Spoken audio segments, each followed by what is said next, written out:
Hello guys, नमस्कार, जोहार, आदाब, सत श्री अकाल। एग्जाम फाइटर नंबर 1 पर आप सभी का हार्दिक स्वागत है और ग्रांड वेलकम है। साथियों, अभी हम लोग जेपीएससी जेट पेपर 1 की क्लासेस कर रहे हैं और पेपर 1 में अभी हम लोग यूनिट 2 में है। यूनिट 2 हमारा क्या है?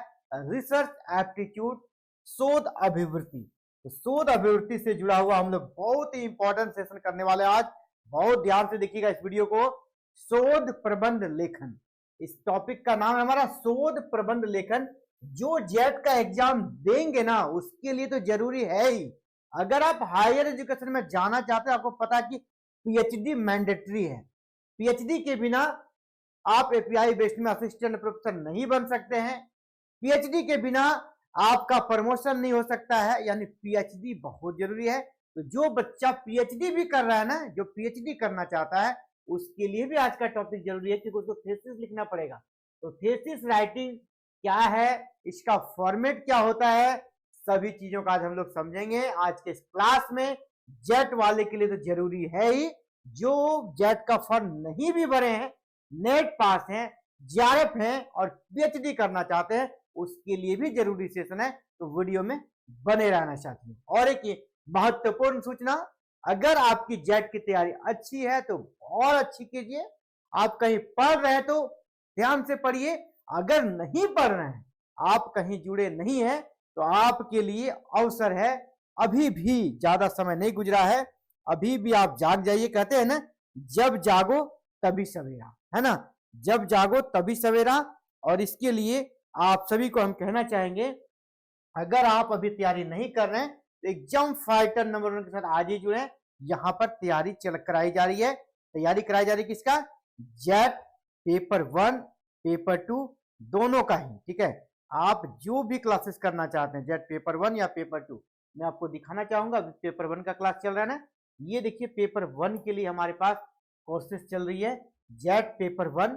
और बिल्कुल आप कह सकते हैं कि आराम से, किसी को कोई बर्डन नहीं, आपको 8,000 10,000 पेमेंट करने का जरूरत नहीं है। बिल्कुल आराम से स्मूथली मोबाइल रिचार्ज का जो चार्जेस है, उसी तरह आप क्लासेस यहाँ पर कर सकते हैं। जेट पेपर 1 की और पेपर 2 की दोनों की तैयारी कर सकते हैं हमारे साथ। जेट पेपर 1 और पेपर 2 की बस क्या करना है ना, इसी वीडियो के डिस्क्रिप्शन बॉक्स में हमारे एप्लीकेशन का लिंक है, जिसका नाम है एग्जाम फाइटर नंबर 1 ऐप। उस ऐप को कर लीजिएगा मोबाइल पे डाउनलोड करने के बाद आपको यहाँ पे स्टोर सेक्शन मिल जाएगा मोबाइल में। STORE स्टोर सेक्शन पे जाइएगा और वहां पर आपको अलग अलग कोर्सेज दिखने लगेंगे। वहां पर आपको जेट पेपर 1 में चले जाना है, इसको क्लिक करना है, आपको सारे कंटेंट दिखने लगेंगे। बिल्कुल आसानी से हर कोई इसको एक्सेस कर सकता है, एफर्ट कर सकता है और ये क्लासेस कर सकता है। अभी भी देर नहीं हुआ, अभी भी आपके पास समय है। पूरा फरवरी है और समझिए पूरा मार्च है। अभी भी आप गेम से आउट नहीं है, अभी भी आप मुकाबले में बने हुए हैं। अभी आपको बस है कि कमिटमेंट दिखाना होगा, 2 महीने का धुआंधार कमिटमेंट। जेट पेपर 2 हिस्ट्री की भी क्लासेस चल रही है, जिसका इतिहास है, इतिहास वाले के लिए भी कुछ खबरी है। पूरा सिलेबस को कंप्लीट कराया जा रहा है, पूरा डिटेल्स में। सोशियोलॉजी है तो उसके लिए भी क्लासेस चल रही है। आप किसी में भी जुड़ सकते हैं। ऐप डाउनलोड कर लीजिएगा गूगल प्ले स्टोर से जाके, या तो इस वीडियो के नीचे जो लिंक है वहां से डाउनलोड कर लीजिएगा। अगर फिर भी आपको कोई दिक्कत हो तो मैं नंबर दे रहा हूं, इस नंबर पे आप कॉल कर लीजिएगा। नंबर है 7541840154। इस नंबर पे कॉल कर लीजिएगा, आपको जरूरी जानकारी मिल जाएगी। तो फिलहाल चलते हैं, मूव करते हैं फिर से क्लास की तरफ। ठीक है, आज हम लोग हमारा जो टॉपिक है उस टॉपिक पे आते हैं और क्लासेस को करते हैं। ये आप सभी के लिए इंपॉर्टेंट इंफॉर्मेशन था, जिसकी कह सकते तैयारी अभी अच्छी नहीं है, या अभी नहीं कहते कि एग्जाम नजदीक है तो थोड़ा बच्चे लोग परेशान हो जाते, क्या करें नहीं करें। अगर समझ नहीं आता है तो सीधे यहाँ जुड़े, आपको सारी चीजें क्लियर हो जाएंगी। आज हमारा टॉपिक क्या है? शोध प्रबंध, थीसिस राइटिंग। थीसिस का नाम हर किसी ने सुना होगा, क्योंकि थीसिस लिखना पड़ता है। थीसिस लिखना पड़ता है, कहाँ लिखना पड़ता है?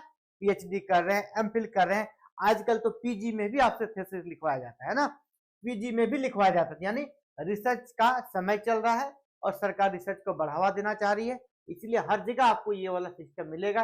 तो थीसिस राइटिंग फॉर्मेट आपको समझना चाहिए। आज हम लोग इसी मैटर पे बात करेंगे, आगे समझेंगे। इसके पहले थोड़ा डेफिनेशन जरूरी है ना, है ना, सिस्टमेटिक रूप से। जब कभी डिफिनेशंस के बारे में भी पूछ दिया जाता है, कौन सा डिफिनेशन थेसिस को लेकर सही है गलत है, आपको थेसिस का अच्छा से, और उसमें जो मेन पॉइंट है, की पॉइंट, जैसे कि जो भी लेटर आपको बोल्ड में है ना, तो विशिष्ट समस्या, यहाँ आपको बोल्ड दिख रहा होगा, नए तथ्य, निष्कर्ष, व्याख्या, ये सब चीज जरूरी है एक थेसिस में। तो उन सभी को जो मैं अंडरलाइन कर देता हूं, उसको ध्यान दीजिएगा। ऑब्जेक्टिव में और जो आपका ऑप्शन रहेगा उसको आउट करने में बहुत ही आसानी रहेगा इन चीजों से। तो शोध प्रबंध क्या है? शोध प्रबंध यानी थेसिस क्या है? तो शोध प्रबंध लेखन एक वैज्ञानिक और व्यवस्थित प्रक्रिया है। वैज्ञानिक प्रक्रिया है और व्यवस्थित, बिल्कुल साइंटिफिक एंड सिस्टमैटिक प्रोसेस है, जहां शोधार्थी यानी रिसर्चर क्या करता है, किसी एक समस्या, जो वो समस्या को फिल करता है, जिस समस्या पे उसे काम करना है, उस समस्या ने रिसर्च प्रॉब्लम पर गहन अध्ययन करता है, पूरा डिटेल्स डीपली स्टडी करता है, और उससे जुड़ा हुआ नया तथ्य, उससे जुड़ा हुआ क्या लाता है दुनिया के सामने? नया तथ्य लाता है, निष्कर्ष फिर देता है, या फिर उसका व्याख्या प्रस्तुत करता है। ये सारी चीजें एक थीसिस में होनी चाहिए। यह कब उपयोग में आता है? अगर आप एमफिल कर रहे हैं उसके लिए, पीएचडी कर रहे हैं उसके लिए, और अभी कुछ पोस्ट ग्रेजुएट प्रोग्राम भी जो आते हैं वहां भी इसको अब लॉन्च कर दिया गया है। यानी उच्च शिक्षा में जाना चाहते हैं आप, इससे बच नहीं सकते हैं, ठीक है। अगर इसको हम देखें तो इसमें क्या होता है, शोध प्रबंध में बेसिकली यह दिखाया जाता है, मुख्य रूप से देखें तो शोध प्रबंध में यह दिखाया जाता है कि जो शोधार्थी है यानी जो रिसर्चर है, उसको अब विषय की गहरी समझ हो गई है, ठीक है। शोध विधियों, रिसर्च मेथड का सही उपयोग कर सकता है, वह रिसर्च मेथड का सही उपयोग कर पा रहा है। जो रिसर्च के टाइप्स हमने बताए थे, मेथड बताए थे, यानी कि अब वो रिसर्च मेथड का उपयोग करने आ गया है उसको। इसके बाद मौलिक यानी ओरिजिनल विचार प्रस्तुत कर सकता है, ठीक है। शोध प्रबंध यह बताता है कि विषय की गहरी समझ शोधार्थी रखता है, उसको रिसर्च मेथड का उपयोग करने का कैपेसिटी है, मौलिक विचार वह प्रस्तुत कर सकता है। ये शोध प्रबंध किसी शोधार्थी के अंदर ये टैलेंट विकसित कर देता है। अगर इसको हम अलग तरीके से देखें, आपका अगर जिनको हिंदी में थोड़ा दिक्कत है तो मैं इसको भी यहाँ पे एक्सप्लेन कर दूं। Thesis writing is a systematic and scientific process in which a researcher conducts an in-depth study on a specific research problem and presents original findings, analysis and conclusion। जहां जहां अंडरलाइन किए वो बहुत इंपॉर्टेंट है। तो thesis writing क्या है? एक सिस्टमेटिक है, साइंटिफिक प्रोसेस है, जहां पे रिसर्चर उसका जो प्रॉब्लम, जो उसको जिसके बारे में वो रिसर्च कर रहा है, उस प्रॉब्लम के लिए, स्पेसिफिक प्रॉब्लम जो है उसके लिए ओरिजिनल फाइंडिंग्स लाता है ना, नया खोज लाता है, उस पर एनालिसिस करता है और लास्ट में कंक्लूजन यानी निष्कर्ष देता है। इसका उपयोग कहाँ कहाँ होता है देख लिया आपने, मास्टर में, एमफिल में, पीएचडी में। इस प्रकार थीसिस राइटिंग का आपको एग्जांपल देना पड़ता है। अगर हम इसमें देखें, यानी यहाँ पे क्या डेमोन्स्ट्रेट किया जाता है, एज ए रिसर्चर उसके अंदर ये देखा जाता है उसको डेप्थ सब्जेक्ट नॉलेज आ गया है, ability to apply research methodology, research का जो मैथोलॉजी है उसको अप्लाई कर सकता है, capacity of original and critical thinking, वह मौलिक और आलोचनात्मक तथ्यों के बारे में, उसके बारे में सोचने की उसके अंदर कैपेसिटी आ गई है। ये सभी चीजें एक प्रकार से रिसर्चर के अंदर ये चीजें आ जाती है आफ्टर थीसिस। अगर हम थीसिस को समझ लिए हैं तो अब हमें सबसे जरूरी है इसके फॉर्मेट को समझना, इसके प्रारूप को समझना।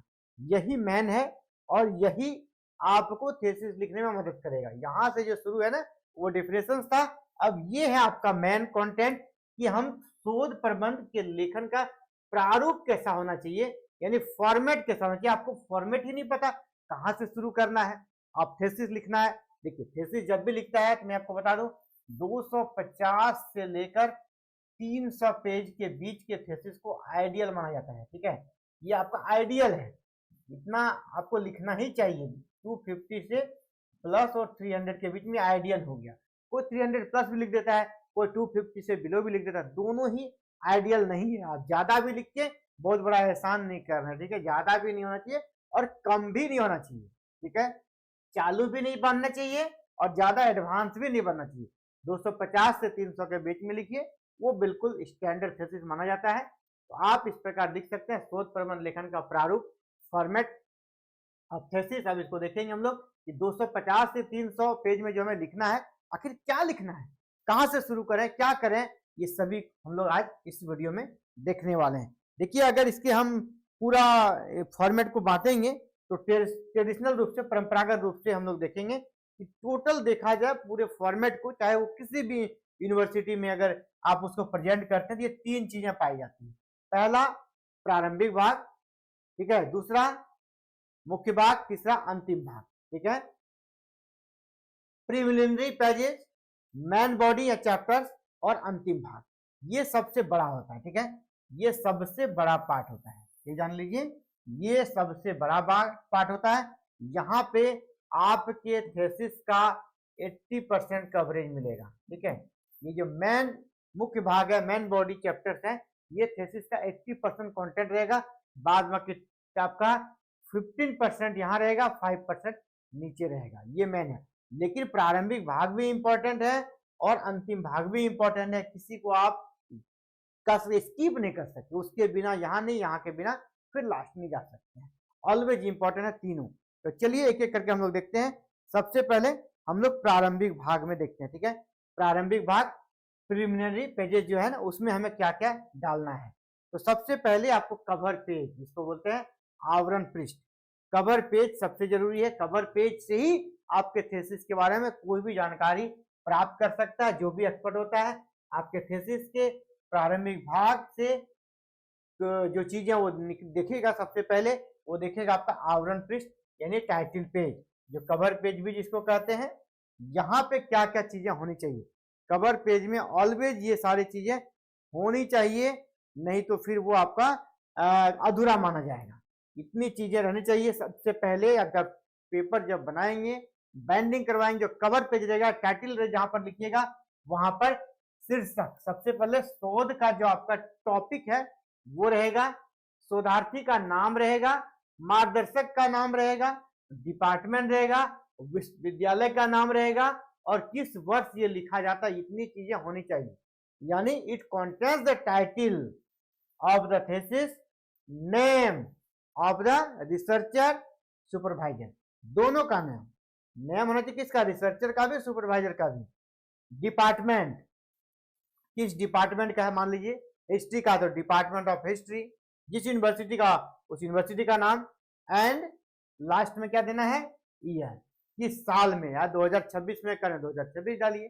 ये सारी चीजें आपका आवरण पृष्ठ टाइटल पेज में रहता है। ये आपका स्टार्टिंग में हमें ये लिखना पड़ता है। दूसरा जो होता है ना स्टार्टिंग में, दूसरा पेज, वो होता है प्रमाण पत्र, सर्टिफिकेट।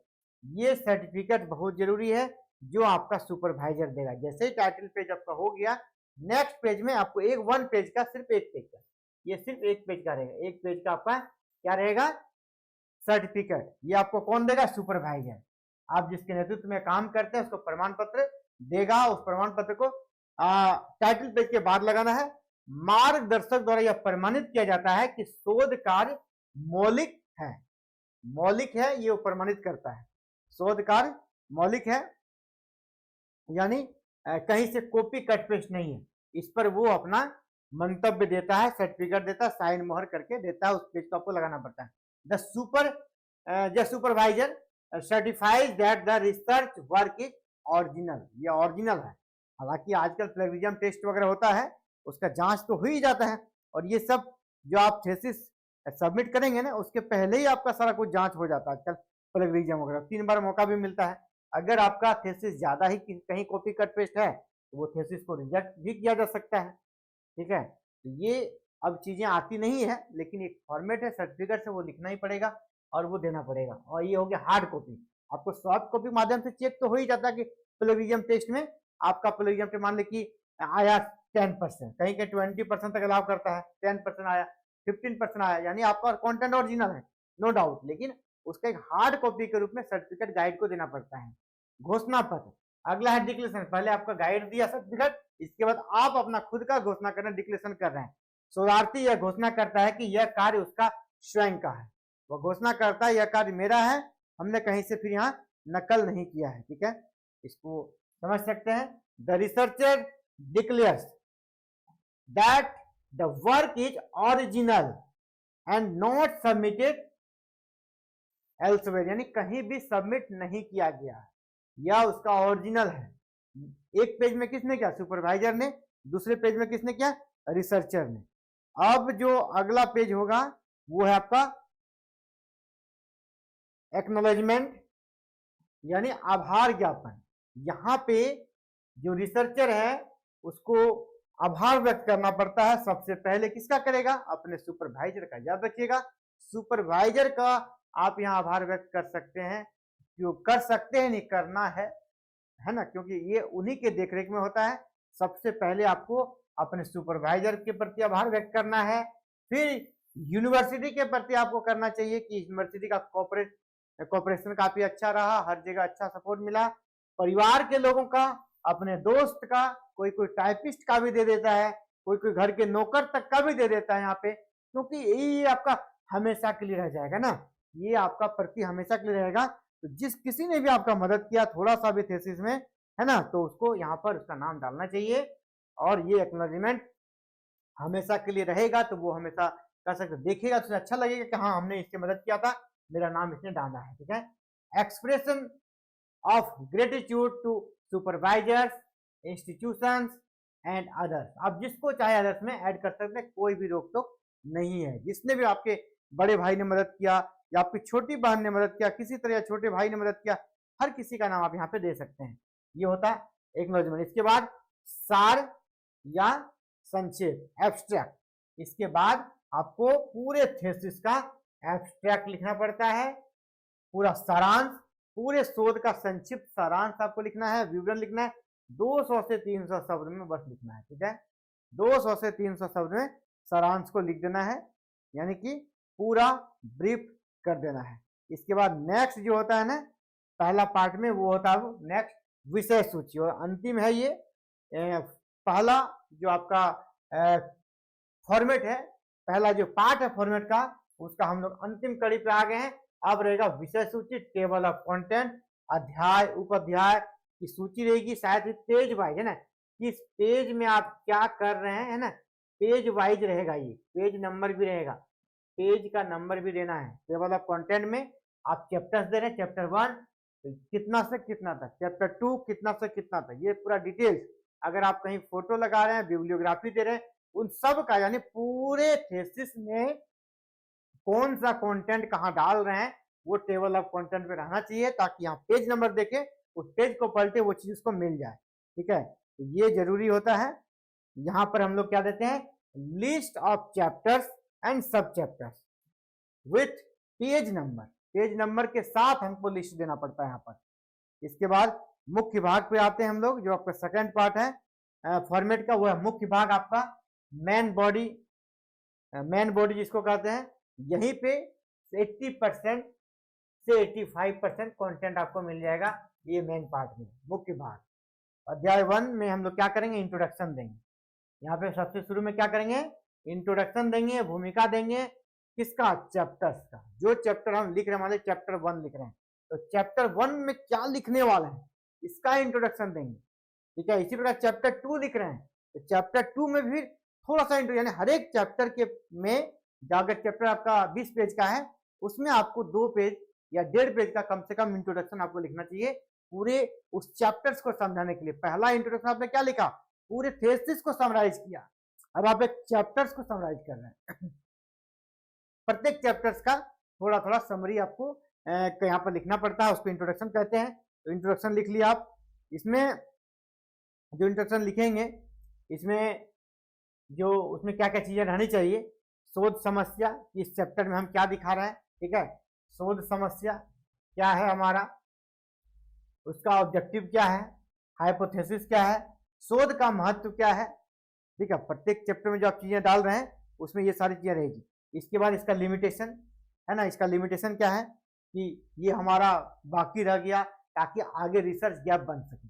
जो आपका यहाँ पर लिमिटेशन है, ठीक है, वही आपका आगे की उस टॉपिक पर कह सकते हैं उस पर कुछ काम करने के लिए रिसर्च गैप छोड़ता है। तो वो आपका आपका क्या है लास्ट में, सीमा, लिमिटेशन। ये लिमिटेशन है, शोध का महत्व बताना है और फिर आपको लिमिटेशन कि अभी इस पर इतना काम हुआ, हाँ, और इस थीसिस में, इस रिसर्च वर्क में इतना ही किया जा सकता है, इसके आगे और भी काम किया जा सकता है। इस प्रकार का लिमिटेशन आपको छोड़ देना, ठीक है। ये हो गया। इसके बाद साहित्य समीक्षा होता है, लिटरेचर रिव्यू। इसके बाद जो आप डालिएगा उसमें क्या करना है, लिटरेचर रिव्यू। कौन कौन से रचनाएं उसके पहले हो चुकी है, कौन कौन सा रिसर्च उसके पहले हो गया है, पूर्व में किए गए शोधों का विश्लेषण पूरा डिटेल्स में आपको देना है, ठीक है, पूरा डिटेल्स में देना है। और उससे फिर आपको अपना कंक्लूजन भी देना है। कंक्लूजन अभी नहीं, लास्ट में। अभी क्या करना, सभी का विश्लेषण करना है, सभी जो भी वर्क हुआ है इस मैटर पे उसका आपको वहां पर एनालिसिस करना है, उसका पूरा डिटेल्स में एनालिसिस होगा। Critical review of previous studies related to the topic. जो आपका टॉपिक है उस टॉपिक से जुड़ा हुआ जितना भी वर्क अब तक हो चुका है उस पे आपको क्रिटिकल वर्क, क्रिटिकल रिव्यू करना है और उसको फिर यहाँ पर लिटरेचर रिव्यू में डालना है। इसके बाद आगे आपको ये बताना है, जब आप पूरा चैप्टर, मान लिया आपको पांच चैप्टर लिखने के बाद की प्रक्रिया मैं बता रहा हूँ कि आपने 5 चैप्टर लिख लिया, इसके बाद ये सब है शोध पद्धति यानी रिसर्च मैथोलॉजी। रिसर्च का मैथोलॉजी, कौन कौन सी प्रक्रिया आपने अपनाया रिसर्च के लिए, कौन कौन सा प्रोसेस आप अपना रहे हैं रिसर्च के लिए, उसको आपको यहाँ पर बताना। शोध पद्धति, रिसर्च मैथोलॉजी, कौन कौन सा आपने प्रयोग किया शोध का, जैसे कि आप ये बताइएगा किस टाइप का आपका रिसर्च है। रिसर्च के बहुत सारे टाइप्स हैं, है ना, आपका डिस्क्रिप्टिव है, क्वालिटेटिव है या क्वांटिटेटिव है, ये सब आपको बताना होगा। हमने इस प्रकार का शोध किया, शोध का प्रकार में आपको वो सब बताना होगा जो हमने टाइप ऑफ रिसर्च बताया था, है ना। उसी तरह टाइप, किस टाइप का आपका रिसर्च है वो बताएंगे आप। डिस्क्रिप्टिव है ना, डिस्क्रिप्टिव रिसर्च है, डिस्क्रिप्टिव है या क्वांटिटेटिव है, ठीक है, क्वांटिटेटिव है या फिर क्वालिटेटिव है, क्वालिटेटिव है, ठीक है। इसके बाद और भी जितने भी रिसर्च टाइप्स है, तो आपका कौन सा टाइप का आपका रिसर्च है वो बताना है। नमूना, आपने नमूना चयन किस प्रकार किया, यानी सैंपल जो आप लिए तो सैंपल में किस प्रकार लिया आपने सैंपल लेने के भी तरीके को हमने बताया था, तो सैंपल लेने का तरीका उसमें आपको बताना है। इसके बाद डाटा, प्राइमरी डाटा आपने लिया या सेकेंडरी डाटा, प्राइमरी डाटा आपने लिया या सेकेंडरी डाटा का उपयोग किया या दोनों किया, तो कोई बात नहीं, दोनों का आपको डिटेल देना है, आप दोनों यूज कर सकते हैं। इसके बाद किस किस टूल्स का, उपकरण का उपयोग किया आपने, है ना, किस किस टूल्स का, जैसे इंटरव्यू लिया आपने, आप इंटरव्यू लिए या विजिट किए, स्पॉट पे आप विजिट किए, इंटरव्यू लिए या जो भी आपने प्रोसेस यहाँ पर अपनाया, उन सभी प्रोसेस का वर्णन आपको इसमें करना है। इसके बाद नेक्स्ट, अब आपका जो डाटा है ना उसका आपको क्या करना है, विश्लेषण करना है। जो आपके पास डाटा तैयार हो गया, आपने डाटा ले लिया, सैंपल ले लिया, इसके बाद आप उसको क्या करना है, आपको डाटा का एनालिसिस करना है और फिर उसको क्या करना है, प्रस्तुत करना है, प्रेजेंट करना है उसको, ठीक है, जिसमें आप क्या क्या दिखा सकते हैं, टेबल बना सकते हैं, ग्राफ बना के दिखा सकते हैं, आंकड़ों का विश्लेषण आपको देना है कि ये टेबल से पता चलता है, ग्राफ ये दिखाता है, आप टेबल को फिर एक्सप्लेन कीजिएगा, ग्राफ जो बना है ग्राफ को एक्सप्लेन कीजिएगा। ग्राफ हर कोई तुरंत नहीं समझ पाएगा, तो ग्राफ को आपको अलग से एक्सप्लेन करके बताना होगा, ठीक है। तो ये सारी चीजें आपको चैप्टर 4 के अंतर्गत करना पड़ेगा। और यहाँ पर फिर आपको किसमें जाना है, निष्कर्ष और सुझाव, आपको कंक्लूजन जाना है।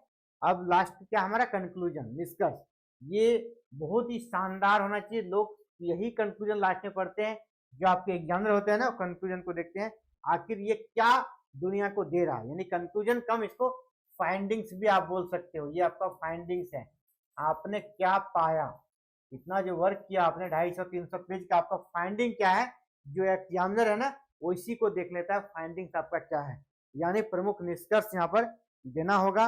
और साथ ही साथ इसमें आपको सुझाव भी दे सकते हैं, ठीक है, तो भविष्य के लिए इसमें और किस पर काम हो सकता है ना, शोध की भविष्य के शोध की दिशा दे सकते हैं, सुझाव दे सकते हैं अपने कंक्लूजन में।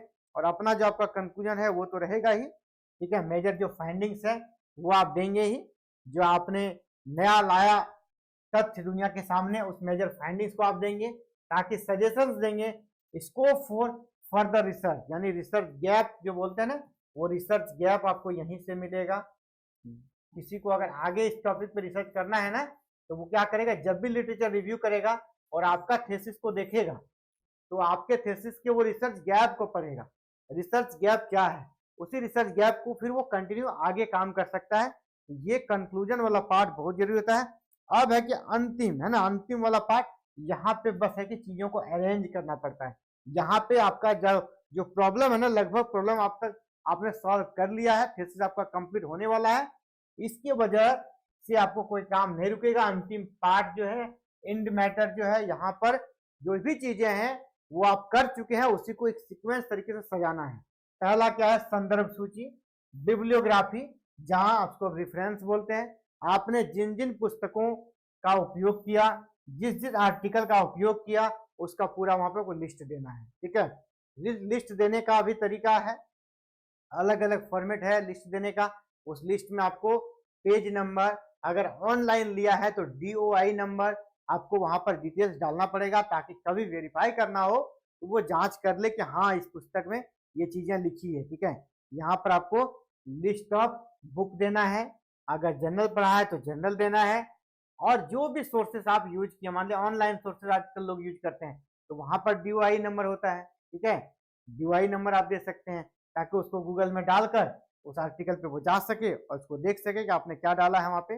इसके बाद नेक्स्ट होता है आपका परिशिष्ट, जिसको अपेंडिक्स बोलते हैं। ये बहुत ज्यादा जो भी आप तथ्य इस्तेमाल कर, मान ली किसी का आपने इंटरव्यू लिया, अपेंडिक्स में क्या होता है ना, हम वो सारे फोटो जो आप कहीं गए फोटो लिए हैं, कहीं आप किसी से क्वेश्चन एयर का फॉर्मेट बनाया है कि 10 लोगों से प्रश्न किया, उसका आंसर आया, तो ये फॉर्मेट, क्वेश्चन आंसर का फॉर्मेट जो है, उस क्वेश्चन आंसर में आपने जो आंसर लिखा था पूरा एकदम ओरिजिनल फॉर्मेट को वहां पर रख देना है। रख देना मतलब क्या, जैसे 10 पेज आपका है, 10 पेज को लगा देना है। ये आपका पेज में काउंटिंग नहीं होगा, ये अलग से एक्स्ट्रा, इसको अपेंडिक्स बोलते हैं। 250 से 300 आपका लिखा हुआ वर्ड में कंटेंट वाला मैं बता रहा हूँ। ये आपका हो सकता है इधर आपका 50 पेज 100 पेज ये चला जाए, इसका गिनती नहीं होता, ये आपका अपेंडिक्स एक्स्ट्रा है। जैसे हमारे बॉडी में अपेंडिक्स का है ना, होता है ना, अपेंडिक्स का बहुत ज्यादा यूजेज कुछ नहीं हो, लेकिन वो एक्स्ट्रा है, इसलिए ये एक्स्ट्रा है। इसके बाद टेबल वगैरह, कहीं आपको कुछ बनाया है तो वो आप लगा सकते हैं। अतिरिक्त सामग्री मतलब आपको फोटो तो लगाना है, ठीक है, फोटो लगाना है, कोई CD लगाना है, वीडियो आपके पास है, CD लगाना है तो CD का वहां पर आप लगा सकते हैं उसको। ये सारी चीजें, CD मतलब उसका डिटेल्स, ये नहीं कि आप CD लगा दें या पेन ड्राइव, वो नहीं, आप CD का डिटेल्स, मेरे पास यहाँ CD है, वो प्रमाणित करके आप एक पेज वो भी लगा सकते हैं। सुपरवाइजर के साथ कभी जांच होगा तो हम CD प्रस्तुत कर देंगे या पेन ड्राइव प्रस्तुत कर देंगे, यहाँ का वीडियो है हमारे पास। ये सारी चीजें आपको लास्ट अपेंडिक्स पार्ट में जोड़ना है। अगर हम इसको पूरा एट ए वन ग्लांस देखना चाहें, पूरा को जो हमने पढ़ा एट ए वन ग्लांस अगर देखेंगे, इसको हम लोग समझ सकते हैं क्या क्या चीजें होगी, क्या फॉर्मेट होगा। अगर हम एट ए वन ग्लांस देखें, सबसे पहले आपको प्रारंभिक भाग देना होगा। आपके थीसिस में सबसे पहले प्रारंभिक भाग रहेगा प्री वाला जो पेज है।